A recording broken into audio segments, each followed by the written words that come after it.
We have to prohibit the use of graduate degree accumulation as a basis in and of itself for salary increases. You know how this game works. They go and get a master's degree in something or a PhD in something, and they do it just to get more money. And except in the areas of math and science, there is no provable study out there that a graduate degree in anything else necessarily makes you a better teacher. It might, but the key word is might. And so then let's evaluate whether in fact it does or it doesn't. Demonstrably evaluate it. And if it does, great, we'll pay you. But we're not paying you for the degree, we're paying you for the performance. For the performance, not for simply going and sitting in a class and getting a piece of paper. And we leave discretion to the districts and the teachers, but require that the primary factors in salary increases be a demonstrated effectiveness in advancing student learning in your classroom. And teaching in high needs or difficult districts should be a factor. Or teaching in a recognized shortage area like science or bilingual education.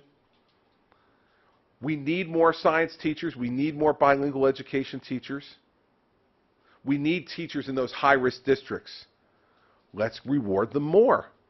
If you're willing to go into the city of Newark or the city of Patterson and work with kids who need more time, who need more energy, who need more attention to effectively learn, why are we paying that person the same we're paying to somebody who's going into a classroom with a group of 95% achievers?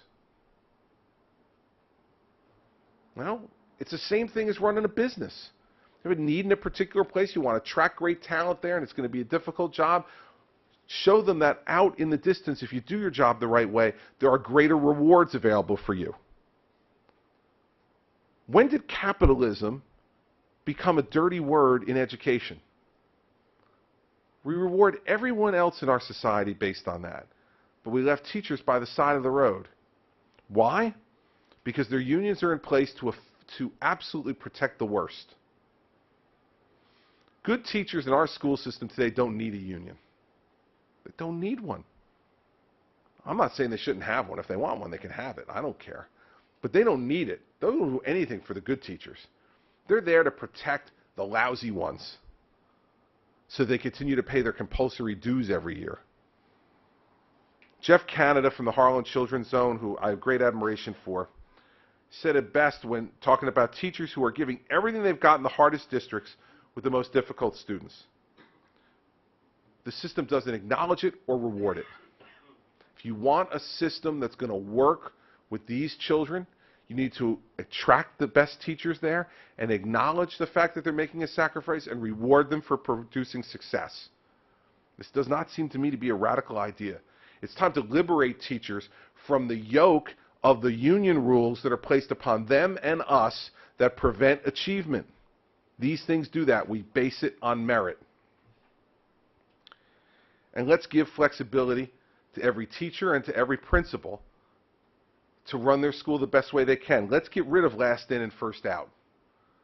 It's a ridiculous corollary to the seniority pay. And so we have these great programs like Teach for America, where some of our finest young minds from some of our greatest colleges and universities across America decide they want to go into teaching. And then when we have fiscal problems like we have now, they're the first ones we lay off. It makes no sense. Layoffs should be based on merit. Merit. Nothing else. If you're a good teacher, you stay. If you're not, you go. I don't understand why this is so radical either. And let's end the forced placement of guys like Jim Robinson once they're failing into bad schools. If you can't cut it in my school, I shouldn't be able to force you into anybody else's. And no principal should be forced to have to take that child. I mean, that student, the teacher rather. I mean, these are not difficult things to understand. So let's make sure we understand. I don't want to end tenure then. I want tenure to be based on merit. So can you get tenure after 3 years under the system I'm proposing? Yes. But if you are evaluated as ineffective for 2 years in a row, then you lose your tenure protection. Doesn't mean you necessarily get fired, but it means that you're now on probation. And you better get it together or you're going to be fired. And you're going to be fired without the cumbersome legal rules and expense that go along with a tenure action that in New Jersey has only succeeded 17 times in the last 10 years. So when the teachers union tells you I want to abolish tenure, the only thing they're right about is that I want to abolish the tenure system that we have today. We're always going to need some protection for teachers against arbitrary firings, retaliatory firings, political firings. You're always going to want to have protections for that. But that teacher, after 3 years, should not have a job for life any more than I should have a job for life with Jim Robinson at American Express when he decides to hire me straight out of college. And that's what's happening. That's what's happening in school systems all over this country. And you want to know why the teachers' unions are spending so much money to fight it? Because this is it. Because if all this is finally adjudged based on merit, what's their use and purpose? What's their use and purpose? They've decided that they care more about their own survival than they care about the achievement of our children. They care about their own self-interest more than they care about the future of our country. Now, let me be clear again. I'm not talking about teachers. I'm talking about the teachers who have left the classroom to shepherd the union hall. They're union organizers. They're not teachers any longer. They're union organizers. We should treat them as such. They're political players, not people who are teaching our children. And so, what's wrong with a system where you say, every day you earn it? You earn it. No good principal is going to kick a good teacher out of school. They're just not. There's not enough of them. They want good teachers who make parents happy, who make kids happy, and who achieve. And so we set up a system where there is a fair and balanced evaluation system to evaluate educator effectiveness. We use that system not only to set up a system where folks are paid based upon achievement and accomplishment of the students in their classroom, but also on the circumstances that they're willing to undertake and the difficulty of those circumstances. And then we set up a tenure system that says we will reward and protect those teachers who are judged every year to be effective. And those who are judged to be ineffective will get a chance to fix their problems, and if they don't, they'll be fired. I think all of us, in any business we're in, would sign up for that deal, wouldn't we? I mean, you know, we all should be treated so well. And have a union then to protect us in case there's arbitrary firings, retaliatory firings, or political firings. We should only be so lucky in the corporate world to have that kind of setup. This is not about attacking teachers. This is about building a system that celebrates teachers and rewards them based upon their accomplishment. So, in the end, this is about giving kids a voice in their future. It's about giving parents an opportunity to empower their kids. And in the end, that's what we want as adults, to make ourselves a better country and to make our children's future everything that it can possibly be. Now, I hope everyone wants to have the experience that my wife and I, who's here with me this morning, are currently having with our oldest son. He's going around, he's a junior in high school now, and he's going around, he's looking at schools. And we came out of a college counseling meeting with him on Sunday, and the counselor was talking to him about his safety schools. Like, what are your safety schools? We know what your schools you want to go to are, but what are your safety schools? You know, he looked at us and said the place where we met and went to college is one of his safety schools. I mean, every parent wants to achieve that, right? The place that you strove to get into and got your education is now your safety school for your kid. That is the measure of accomplishment and achievement that I want every parent and every child to have the experience to have. That your child is getting a good enough education and achieving at a high enough level that he can look at you and say, yeah, where you went to school, if I have to. But I'd rather go to someplace better. I mean, that should be what we're striving for. Instead of worrying about offending the feelings of adults more than we care about having each child be able to achieve his or her maximum potential. So you're going to see a lot of fighting and arguing going over on the other side of the river. And I don't do things subtly, as Jim implied to you in his introduction. But I don't think there's a time, this is the time for subtlety. I don't think we have time left to wait. We've been waiting for too long. And the ramifications for our country are too severe for us to wait any longer. So that's why I came over here to speak to you all this morning. I hope you care about this issue as much as I do. I suspect since you're here, you do. And I'm happy to take questions and start with you.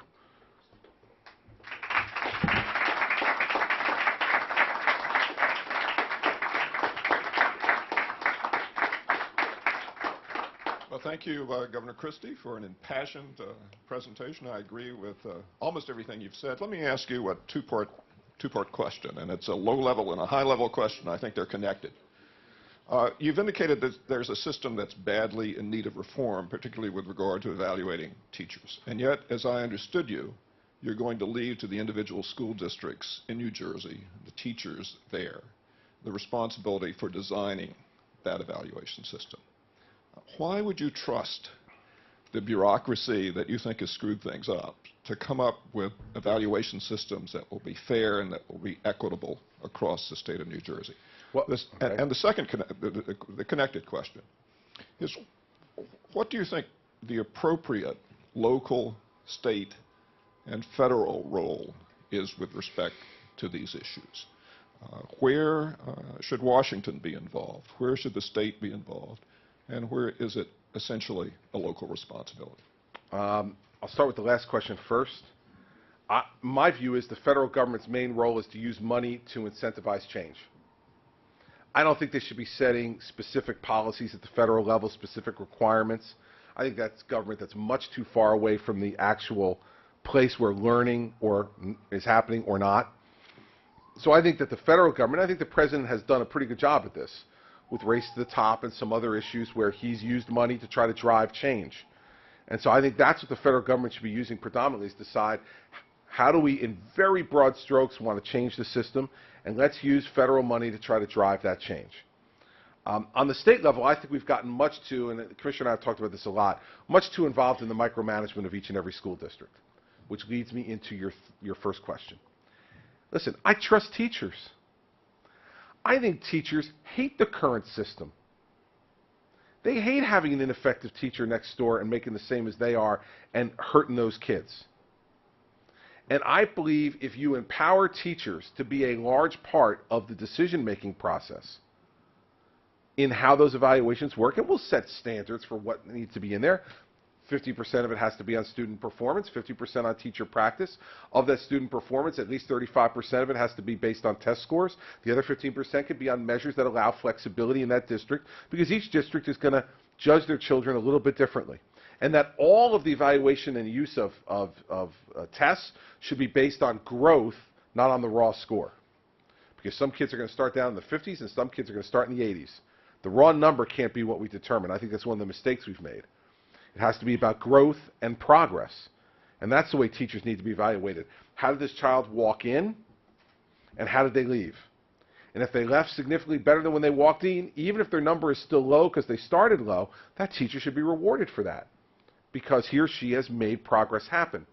I think where we get in trouble on the state level is when we dictate to them every term of this, because then they're not empowered to be able to give the kind of innovation that we need to be able to have each school district deal with their particular population. What needs to be done in Short Hills, New Jersey, Milburn Short Hills, is significantly different than what needs to be done in Patterson. And we should empower folks, but in the end, I think the theme throughout this entire talk, I hope, has been about accountability. You've got to be accountable for results. And if you're not accountable for results, that's where the state has to come in and provide the penalties for lack of accountability. And so I want to empower teachers to be part of it. I think that will lower the fear level a bit. But remember, even implied in your question is a conflating of teachers and the union. I don't trust the union to develop these rules. In my plan, the union will have nothing to do with developing these rules.